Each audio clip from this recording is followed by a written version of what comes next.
علی علی حق ہے، علی حق ہے، علی حق ہے، علی علی جدھر حق ہے ادھر مولا، جدھر حق ہے ادھر مولا، جدھر مولا ادھر حق ہے۔ روایت کے اندر یہ جملہ آیا ہے. ہمارے یہاں عام طور پر جب روایت پیش کی جاتی ہے تو یہ پیش کی جاتی ہے بالکل درست روایت، اور یہ کثرت کے ساتھ موجود ہے کہ امام وقت علیہ الصلوۃ والسلام جب ظہور فرمائیں گے تو ان کے جانثار جو سب سے پہلے بیعت کریں گے ان کی تعداد کیا ہوگی؟ 313، جو جنگ بدر کی مسلمانوں کی تعداد تھی. 313 کا فگر بہت سارے مقامات پر مختلف انداز سے آیا ہے. لیکن ایک اور روایت بھی ہے، اور یہ روایت جو اب میں آپ کی خدمت عرض کر رہا ہوں یہ ظہور کے زمانے کی نہیں ہے، غیبت کے زمانے کی ہے. کہ زمانہ غیبت میں امام کے وکیل کتنے ہیں، زمانہ غیبت میں ان کے نائبین کتنے ہیں، زمانہ غیبت میں ان کے حکم پر چلنے والے ان کے خادمین کتنے ہیں. تو اگر ان کی تعداد نکالی جائے روایات کی روشنی میں تو وہ تقریباً 450 کے قریب بنتی ہے، وہ 450 کے قریب بنتی ہے. اور میں ایک حدیث ان احادیث میں سے ایک حدیث آپ کی خدمت کوٹ کر رہا ہوں. امام معصوم شاہ فرماتے ہیں کہ خدام امام زمانہ کے 4 طبقے ہیں. پہلا طبقہ اوتاد کا، دوسرا طبقہ ابدال کا، تیسرا طبقہ نجبا کا، اور چوتھا طبقہ صلحاء کا ہے. سب سے پہلا طبقہ ہے اوتاد کا. اوتاد امام وقت کے ساتھ ہمیشہ ہوتے ہیں اور ان کی تعداد 4 ہے. اوتاد کتنے ہیں؟ نائبین خاص سے امام زمانہ کتنے تھے؟ وہ بھی 4 تھے. ذہن میں رکھیے گا، اوتاد 4 ہے. پھر روایت آگے بڑھتی ہے، اور ابدال اس کے بعد کا مرحلہ ہے. ان کی تعداد کتنی ہے جو امام وقت کے حکم پر چلتے ہیں؟ ابدال کی تعداد 40 ہے. 4 اور 40 44. پھر تیسرا طبقہ آتا ہے جو ان کے حکم پر چلتے ہیں لیکن بہرحال تیسرے مرحلے پر ہیں، ان کو نجبا کہا جاتا ہے. یہ پاکیزہ لوگ ہیں، نجیب ہیں، پاکیزہ لوگ ہیں، اور ان کی تعداد 70 ہے. 70 ہے. اور ایک آخری طبقہ بھی ہے جن کی امام وقت سے ملاقات ہوتی ہے لیکن بہت کم ہوتی ہے، اور وہ بھی امام وقت کے حکم پر لوگوں کی مدد کو پہنچتے ہیں. ان کا نام ہے صلحاء، صالحین کا لشکر، اور ان کی تعداد 340 ہے. صرف ان کی تعداد 340 ہے. اب یہ آپ مجموعاً ملائیں گے تو 450 سے زیادہ کی تعداد. یہ افراد امام وقت کے حکم پر چلتے ہیں اور یہ لوگوں کی مدد کو آتے ہیں. آغا جعفر مجتہدی کو جرمن خاتون یہ سمجھ رہی تھی کہ مسیح آ گئے. جرمن خاتون یہ سمجھ رہی تھی کہ مسیح کا کوئی نوکر آ گیا. حضرت عیسیٰ حضرت مسیح نہ آئے ہیں نہ ان کے نوکر آئے ہیں، بلکہ آغا جعفر مجتہدی امام وقت علیہ الصلوۃ والسلام کے نوکر تھے جو لوگوں کی مدد کرنے کے لیے آتے ہیں. اور اس طرح کی جو یہ خادمین ہیں وہ تبدیل ہوتے رہتے ہیں. اور ہماری دعا یہ جہاں پر ہوتی ہے کہ پروردگار ہمارا شمار ان 313 افراد میں شامل فرمائے. اسی طرح سے ہماری دعا یہ بھی ہونی چاہیے کہ پروردگار ہمارا شمار ان 450 افراد میں سے بھی شامل فرمائے. اور یہ افراد بالکل ایسے جو گمنام ہیں، کسی کو نہیں معلوم کہ یہ کون ہے.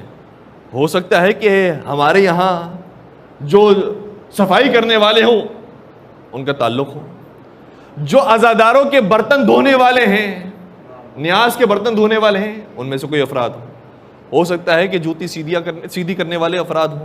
اور واقعاً ایسے افراد ہیں. ایک شخص جن کا نام تو ہمیں نہیں معلوم لیکن ان کے بارے میں ایک طالب علم نے بیان کیا، حوزہ علمیہ کے اندر ایک کام کرنے والا نظافتچی جو تنظیف کیا کرتا تھا اور صاف کیا کرتا تھا حوزے کو اور مدرسے کو صاف کیا کرتا تھا. کہتے بڑا عجیب آدمی تھا وہ.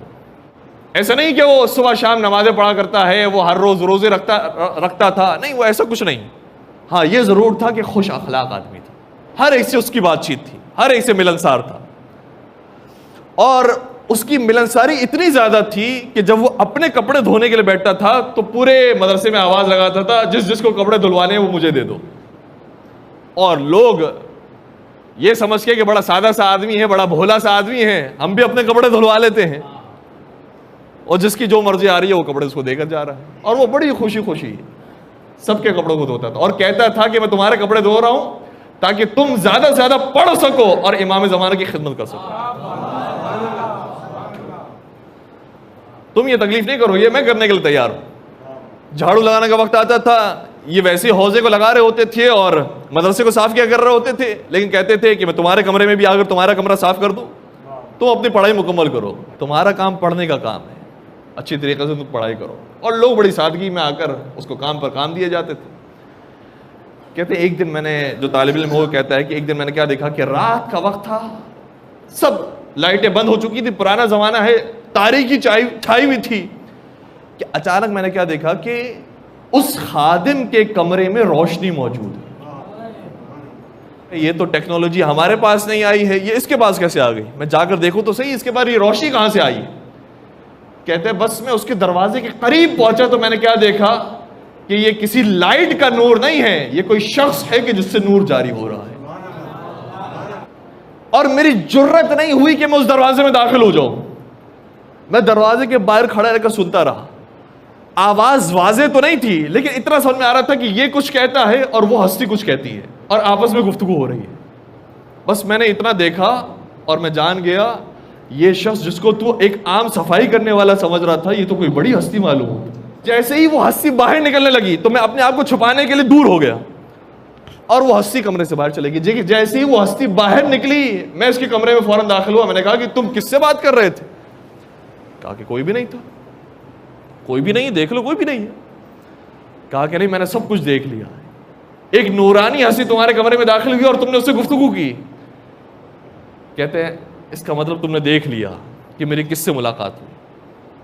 اگر تم نے دیکھ ہی لیا ہے تو میں تمہیں بتاؤں گا کہ وہ کون سی ہستی تھی, لیکن یہ یاد رکھو کہ میں اس وقت بتاؤں گا کہ جب میں یہاں سے جانے والا ہوں گا, مدرسہ چھوڑ کر جانے والا ہوں گا, تب مجھ سے معلوم کرنا.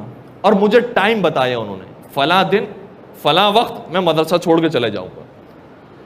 کہتے بس میں یہ ملاقات کرنے کے بعد ہمیشہ اس خادم کو دیکھا کرتا تھا, یہ کیا کر رہا ہے, نماز کتنی پڑھتا ہے, روزہ رکھا ہے نہیں رکھا, کھانا کیسے کھاتا ہے, لوگوں سے ملتا کیسے ہے, کام کیسے کرتا ہے, اٹھتا کیسے, بیٹھتا کیسے ہے. میں تو حیران ہو گیا. پورا ٹائم میں اس کو دیکھتا رہا. یہ سب سے بڑا درس تھا میرے لیے. یہ ایسا شخص ہے کہ جس کی امام وقت سے ملاقات ہوئی, اور بس وہ دن جب آیا تو اس شخص سے مجھے کہا کہ آج میں فلاں ٹائم پر مدرسے کو چھوڑ دوں گا, اور جس شخص سے میری ملاقات ہوئی تھی وہ کوئی اور نہیں, وہ تیرا اور میرا امام, زمانے کی حجت قائم آل محمد علیہ الصلوۃ والسلام.